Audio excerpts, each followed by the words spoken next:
కాబట్టి ఒక్కసారి మనం పరిశీలన చేసుకుందాం.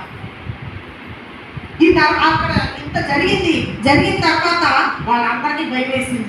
ఎవరైతే బంధించారో అన్యాయంగా ఊర్లో ఉన్నవాళ్ళు, లేకపోతే పెద్దలు, అధికారులు, ఇక మళ్ళీ పొద్దున్నే ఈయన తీసుకెళ్ళి ఆయన అబ్జెక్ట్ అంటున్నాడు, ఆయన పంపించేసి పొద్దున్నే ఆయన విడుదల చేసేయండి, పంపించేయండి అని చెప్తున్నారు అధికారులు.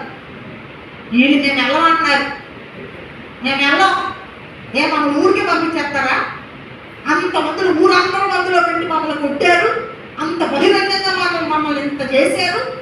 సీక్రెట్గా రాత్రి భూకంపం వచ్చేటప్పటికి సీక్రెట్గా వెళ్ళిపోతే అలా పంపించేయండి అని చెప్తారా మీరు? రమ్మన్నట్టు అధికారులు రమ్మనంట. ఆళ్ళు భయపడిపోయి గడబడలాడుకుంటూ వచ్చి అయ్యా మీ దండం పెడతాం, మీరు వెళ్ళిపోండి అని నెమ్మదిగా పంపించేశారు.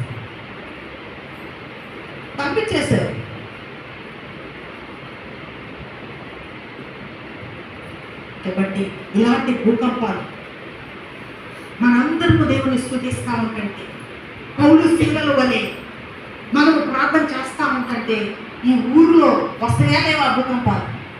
రావాలా వద్దా? మా ఇంటికి వద్దులే అని అంటారా ఎవరన్నా? మా ఇంట్లో కూడా రావాలి ఇలాంటి భూకంపాలు, మా ఇంట్లో కూడా రావాలనేవాళ్ళు ఎవరు?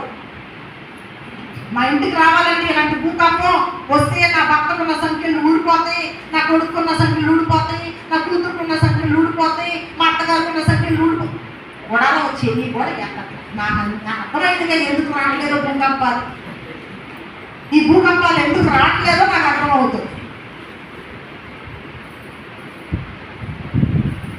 అద్భుతం ఏంటంటే మనకు కూడా బంధకాలు ఉన్నాయి, ఆ బంధకాలు కూడా ఊడిపోతాయి భూకంపం వస్తే.